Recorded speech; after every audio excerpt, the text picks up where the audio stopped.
بسم اللہ الرحمن الرحیم۔ اور اسی نبوت کی جب کڑی ختم ہوئی تو اس کے بعد امامت کے سلسلے کو جاری رکھا۔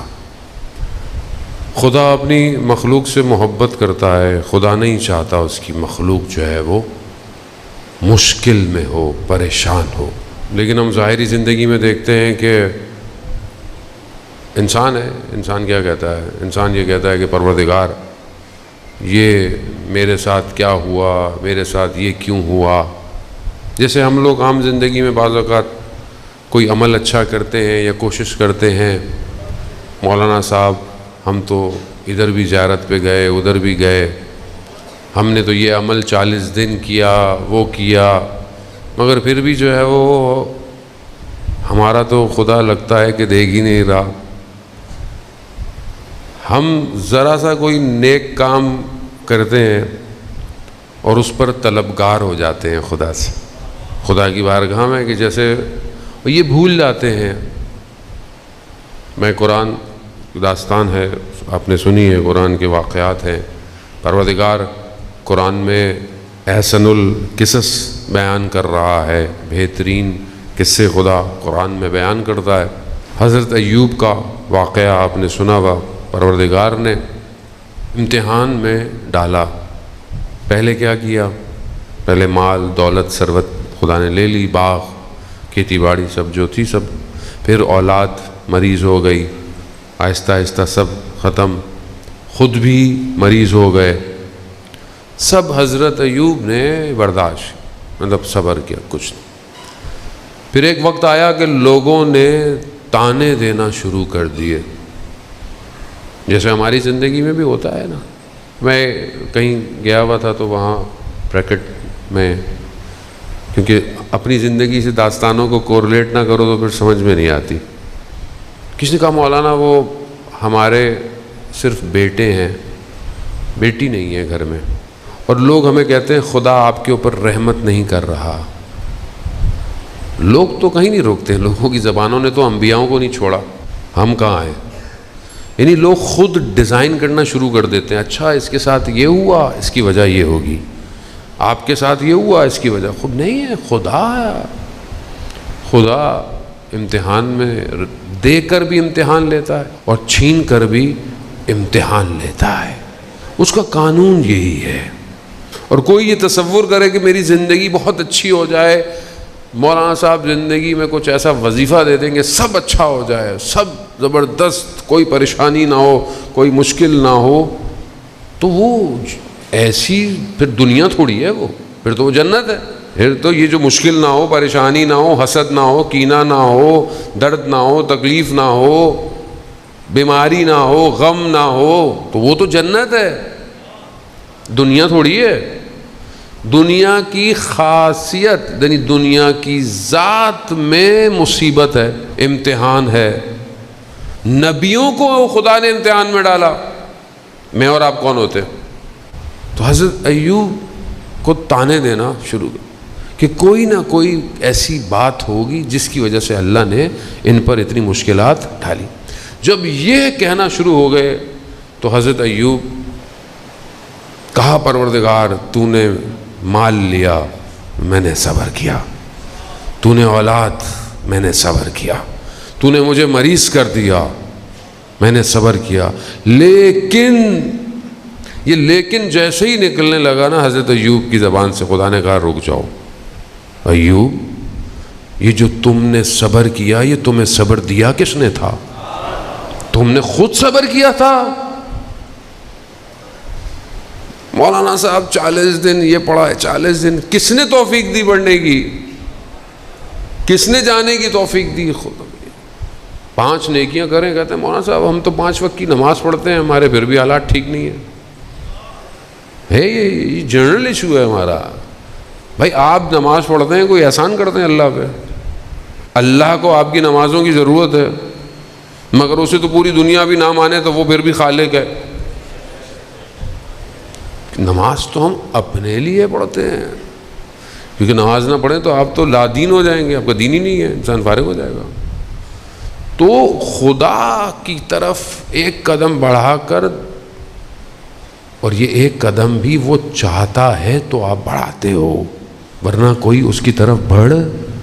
عزیزان محترم، لاکھوں کروڑوں اربوں لوگ ہیں دنیا میں، کتنوں کو توفیق ہے روز سجدہ کرنے کی؟ کتنوں کو توفیق ہے؟ آپ شکر کریں کہ خدا نے آپ کا انتخاب کیا ہوا ہے، آپ کا انتخاب، ورنہ دنیا میں کون بیٹھتا ہے؟ اور یہ جو درس گاہ ہے، یہ جو مجلس ہے، وہ محبت ہے جو قلب کے اندر، ورنہ آج کے اس ماڈرن دنیا میں کون ایک جگہ جمع ہو کر کسی ایک کی گفتگو سنتا ہے؟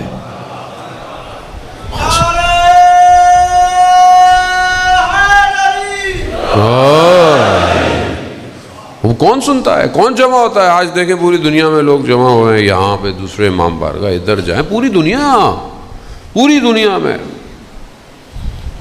اور یہ آج کی بات نہیں ہے کبھی، لیکن یہ خدا کا شکر کریں، خدا نے امنیت دی، نعمت دی، سیکیورٹی سب کچھ ہے، آپ بیٹھے ہوئے ہیں. لیکن ایسے ایسے جگہ جائیں جہاں پر لوگ نہیں ہیں، مومنین نہیں ہیں.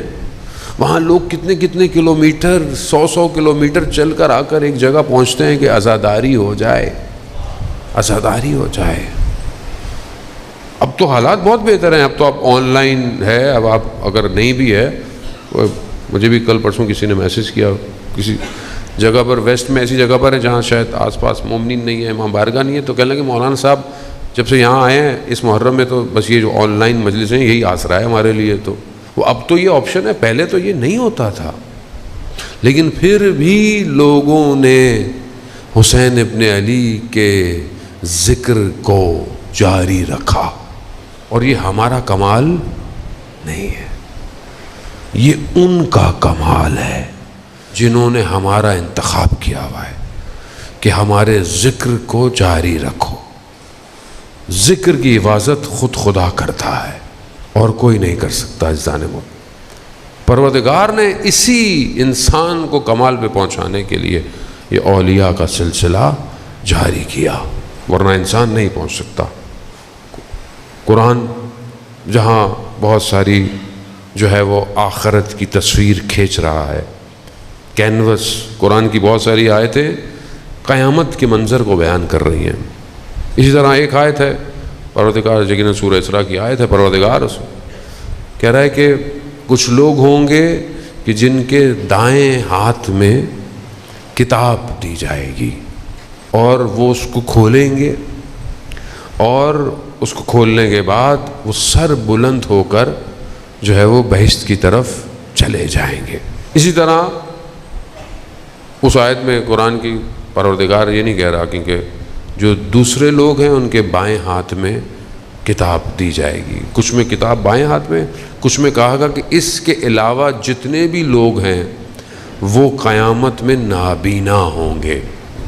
کتاب روایات میں شیخ صدوق نے بھی اس کے ذیل میں روایات بیان کی ہیں. کتاب پر مختلف بحث ہے کہ یہ کتاب کیا ہے. یہ جو کتاب ہے کہ جس پر اعمال انسان کے ثبت ہوں گے، لکھے ہوئے ہوں گے، وہ کہتے ہیں یہ کچھ اور نہیں، یہ امام ہے. امام جو اس دنیا میں ان اماموں کے پیچھے کہ جسے خدا نے ہدایت کے لیے قرار دیا، اگر ان کے پیچھے چلیں گے تو خدا ان کو قیامت والے دن بچا لے گا. اور جو اس دنیا میں ان اماموں کو نہ پہچان پائے وہ قیامت والے دن بھی نابینا اٹھائے جائیں گے.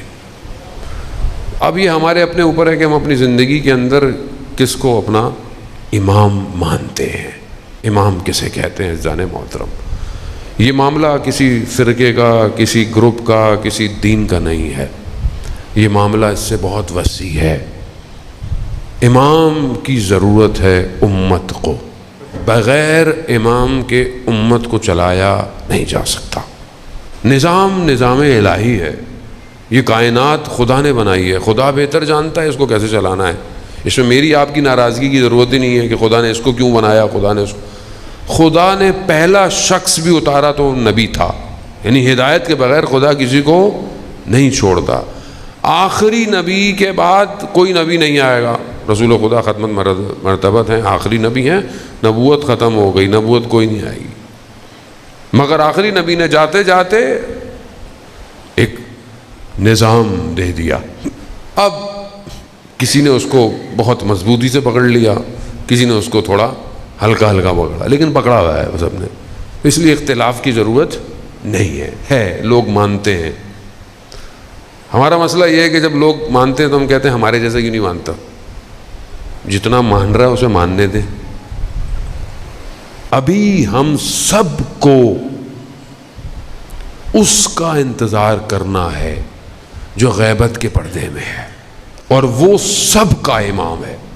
سارے فرقے، سارے مسلک اس کو مانتے ہیں، سب کا عقیدہ ہے، سب اس کو مانتے ہیں، اور نام بھی ایک ہی ہے، حسب نسب بھی ایک ہی ہے. فرق صرف اتنا ہے کہ کچھ لوگ کہتے ہیں کہ وہ پیدا ہوں گے اور کچھ لوگ کہتے ہیں کہ وہ پیدا ہو چکے ہیں. شخص ایک ہی ہے، اور ظاہر ہے جب کوئی ظہور کرے گا تو پیدا ہو کے ہی کرے گا. تو اس میں کوئی اتنی اختلافی بات نہیں ہے. اس لیے کہتا ہوں وسیع کریں ذہن، وسعت کریں. ضرورت کیوں ہے اس امام کی کہ جو الہی نمائندہ ہے؟ ضرورت کیوں ہے؟ عزیزان محترم، انسان کی سرشت میں ہے کہ اسے شہر میں رہنا ہے، مدنی. یعنی انسان ایسا نہیں ہے پہاڑوں میں چلا جائے اکیلا زندگی گزارے. خدا نے اس کو بنایا ایسا ہے کہ اسے ایک دوسرے کی ضرورت ہے. اسی لیے قرآن، سنت وہ قوانین ڈرائیو کر رہی ہے کہ جو ایک معاشرے میں ضرورت ہے. یعنی آپ کا دوسرے پہ حق کیا ہے، لین دین کے معاملے کیسے ہونے چاہیے، فلانا عقد کیسے ہونا چاہیے، فلانی چیزیں کیسے ہونی چاہیے، سب. ہمسائے کا حقوق کیا ہے، کام کرنے والے کا حق کیا ہے، غلام کا کیا ہے، آقا کا کیا ہے. کیونکہ اسلام جانتا ہے انسان کی نیچر میں یہ ہے کہ وہ ساتھ رہ سکتا ہے، ساتھ رہنا ہے، اکیلے نہیں رہ سکتا. شہر میں میکینک بھی چاہیے، ڈاکٹر بھی چاہیے، انجینئر بھی چاہیے، بڑھائی بھی چاہیے، موچی بھی چاہیے، سب چاہیے، سب ضرورت ہے. اب آپ سارے بچوں کو بولیں آپ ڈاکٹر بن جائیں، انجینئر، اتنے سارے ڈاکٹر ہو گئے. وہ میرا بیٹا بتا رہا تھا فلانے ملک میں بابا وہ اتنے لوگوں کو شوق ہے ڈینٹسٹ بننے کا کیونکہ پیسے زیادہ ہیں. تھوڑے دنوں بعد جو ہے وہ دانت ہی کسی کے خراب نہیں ہونے والے، تو ڈینٹسٹ کے پاس کون جائے گا؟ معاشرہ کلیکٹیو چلتا ہے، کلیکٹیو. نیڈ کو سامنے خدا جانتا تھا، خدا خالق ہے، اس کو رکھتے ہوئے خدا نے ہادیوں کو بھیجا ہے. انسان خود قانون نہیں بنا سکتا. انسان جو بھی قانون بنائے گا اس میں اس کا فائدہ ہے کہیں نہ کہیں. آپ کے سامنے آج جو کرسی پہ بیٹھتا ہے وہ اپنوں کو نوازتا ہے، کل کوئی اور بیٹھے گا وہ اپنوں کو نوازے گا. جس کے پاس قانون آتا ہے وہ قانون توڑ دیتا ہے. کوئی اپنے ملک میں قانون کو رکھتا ہے لیکن دوسرے ملک میں اس قانون. آپ کے سامنے ویسٹ کے ملکوں کے جو مطلب اپنے آپ کو کہتے ہیں بہت مہذب ہیں، ان کے ملک کے قوانین دیکھیں آپ کیا کرتے ہیں. وہ دوسرے ملکوں میں آ کے وہ حملے کرتے ہیں، اٹیک کرتے ہیں. یا خود اپنے اپنے ملک کے اندر دیکھیں آپ، فرانس کے قانون دیکھیں کب سے بنے ہوئے ہیں. انسان کی قیمت کم ہے، جانور مہنگا ہے. جانور کی قیمت زیادہ ہے، انسان کی قیمت نہیں ہے. ایسے میں انسان کیا قانون بنائے گا؟ ایک ہی ملک نے کتنے سو سال آپ دیکھیں پوری دنیا کے خطے پہ حکومت کی ہے. کیا کیا ہے؟ لوٹ، چوری، کیا کیا، سب لے گئے، نکل گئے. قانون کون بنائے؟ کون؟ خدا چھوڑ دے ایسے ہی. خدا نے کیا 1,24,000 کو اس لیے بھیجا تھا یہ کچھ بھی کرتے رہیں، ایک دوسرے کو مارتے رہیں، کاٹتے رہیں، پیٹتے رہیں، کہیں پیٹرول کی دولت کی وجہ سے، کہیں کسی دولت کی وجہ سے، کسی وجہ سے نہیں. تو اس کا مطلب ہے کہ زندگی بے ہدف ہے. خدا نے زندگی ایسی بنائی، خدا نے دنیا کو ایسی بنایا، تو پھر پروردگار تو نے کیوں بھیجا 1,24,000 پہ ہم پر؟ خدا بولے گا نہیں، میں نے پورا نظام دیا تھا، تم نے خود چھوڑا ہے. میں نے غدیر میں تمہیں نظام دیا تھا، تم نے خود اس کو اس طرح ایکسیپٹ نہیں کیا جیسے کرنا چاہیے. ہر دور میں امام دیا.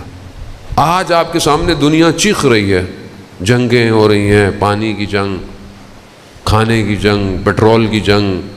آپ کے سامنے دنیا کے حالات. کون نجات دے گا اس بشریت کو؟ کسی کے پاس دنیا کے سارے نظام فیل ہو، کمیونزم فیل، سوشلزم فیل، سب ختم، کوئی کچھ نہیں کر پایا. آپ کے سامنے رشیا ٹوٹ گیا، بکھر گیا. گورباچوف جب تھا اور امام خمینی کے بعد اس نے بندہ بھیجا جب انقلاب تھا،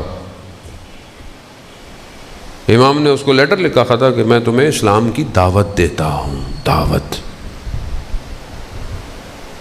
لیکن ان کو اپنی اتنی بڑی حکومت پہ وہ تھا، انہوں نے امام کا خط،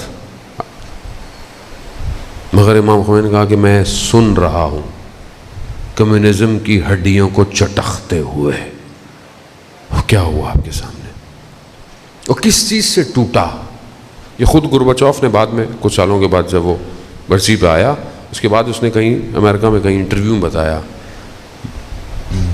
کیسے اتنا بڑا ملک ٹوٹ گیا، کیسے ٹوٹا. کو تھوڑا مطالعہ گیا ہے جوان، ماشاءاللہ آپ کو اللہ نے صلاحیت دی ہے، کچھ تحریکیں پڑھیں دنیا کی، انقلاب پڑھیں دنیا کے، فرینچ ریولوشن کو پڑھیں، 16 سینچری رونسانس کو پڑھیں تو صحیح کہ انسانیت کیسے آ رہی ہے، پڑھیں کس طرح استعمار نے کرسچینٹی کو صرف سنڈے میں ایک آدھا گھنٹے کا دین بنا دیا.